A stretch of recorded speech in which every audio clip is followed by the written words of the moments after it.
Perfeito. Eu até anotei aqui enquanto tu vinha falando, né? Tu tocou no ponto que eu queria falar, né? O fiscal, né? O que me parece, assim, o Trump, desde que ele tomou posse, ele vem tomando uma série de medidas para tentar equilibrar o fiscal. Então, colocou lá o Musk lá como ministro da Eficiência, não me lembro bem o nome do cargo, né? Mas já demitindo servidores, foi negociar a paz na Ucrânia para terminar o gasto militar que tem lá, né? Então, ó, Europa, vocês agora investem lá em defesa vocês mesmos, porque eu não quero mais ser a polícia do mundo. Né? Então, me parece várias atitudes que ele está tomando, que ele está endereçando o fiscal mesmo. Né? E o tarifaço, na tua opinião, né, ele vem em linha com isso, para aumentar a receita e equilibrar o fiscal, né? Ou ele vem mais para atender aquela promessa de campanha, de trazer emprego de volta, aquele negócio, porque tem muito a ver com o discurso eleitoral dele dos estados-chave, onde ele venceu, né? Que perderam o seu emprego nos últimos 20 anos para a China também, né? Então, eu sei que é difícil isso, né? Mas na tua interpretação, assim, o que está mais na cabeça do Trump? Tá? Tentar equilibrar o fiscal ou cumprir promessa de campanha? Qual que é a tua visão? Eu sei que é difícil, né? Mas vocês aí na XP, qual a análise que vocês fazem disso? Tá bom. Cara, acho que a questão das tarifas, e a gente vai poder discutir longamente, se você quiser, a live vai poder ter umas 3 horas de duração. Porque ela teria, no mínimo, três frentes ou três intenções principais, tá? A primeira delas é o que a gente chama dele implementar o que ele escreveu no livro dele, que é a arte do deal, né? Então, o Trump, declaradamente, está escrito no livro dele, e ele fala abertamente sobre isso, ele se acha um exímio negociador, e ele descobriu uma tática de negociação, que é o seguinte: eu vou negociar com o Luciano, eu vou descobrir algo que incomode demasiadamente o Luciano, e aí a gente pode chamar isso de elefante ou bode, e vai colocar esse bode na sala, e eu não tiro esse bode na sala enquanto eu não conseguir que o Luciano entregue o que eu quero. Até porque também, como escrito no livro dele, numa negociação, sempre tem um vencedor e um perdedor, e ele gosta de sempre se considerar o vencedor. Então tem um pedaço disso, Luciano, que é a arte do deal. E por que, que a gente acha com alguma convicção que tem um pedaço de arte do deal? Porque uma parte disso ele está tendo êxito. Vários países sentaram para negociar com ele nesse momento.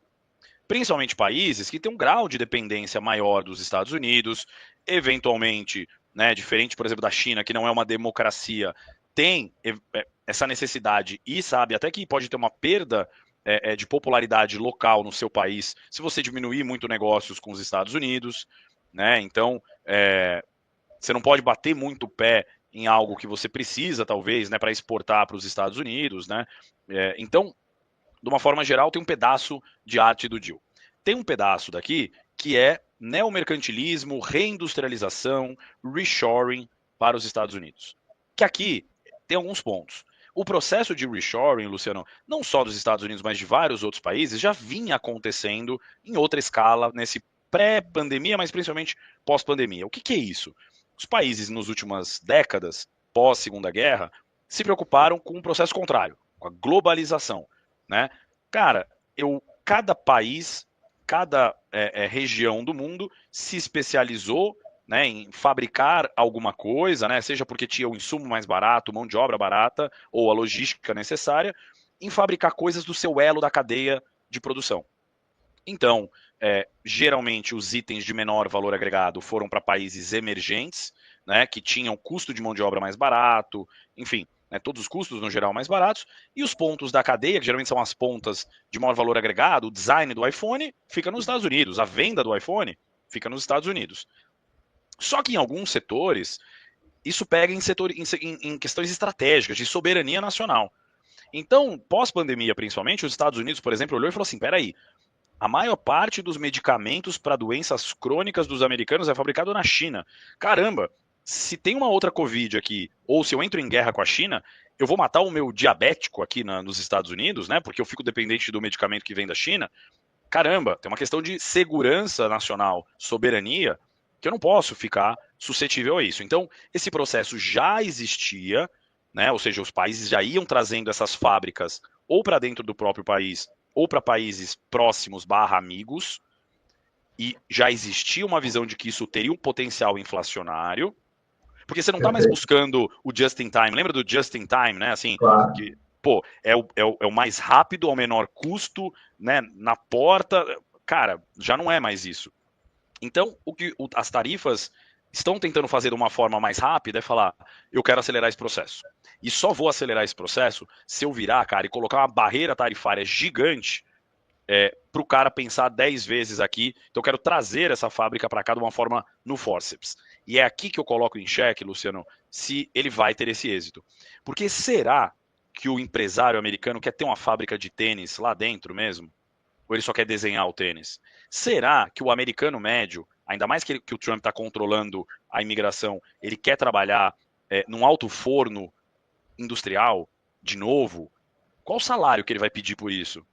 Então, tem um pedaço de reindustrialização. E aí, para chegar no teu ponto, e me avisa se eu estiver sendo muito prolixo, hein? Não, Mas, tá sensacional, tá muito boa, muito didática a explicação. Pode seguir, tá? legal. E aí, o último ponto é um pouco o teu ponto. Mas que esse, para mim, inclusive, é o ponto que eu mais coloco em dúvida. É a capacidade que tarifas comerciais têm de gerar arrecadações suficientes, meio que para fazer um agente externo pagar a conta dos Estados Unidos. Cara, isso tem efeitos, por exemplo, na redução do comércio global. Então, talvez a capacidade arrecadatória que ele imaginou em algum momento seja muito menor do que qualquer conta mais otimista que ele tenha feito. Então, eu sou cético em achar que as tarifas têm uma capacidade de fazer a conta fechar. Inclusive, até te digo que eu sou um pouco mais cético, inclusive, sobre a eficiência do Doge em conseguir cortar gastos de fato representativos. Só para trazer em números, o Scott Bessent, né, o secretário do Tesouro, falava muito em tentar trazer o déficit americano para 3% do PIB, né? 3% negativo. Ele está em 6,5%, 7% hoje.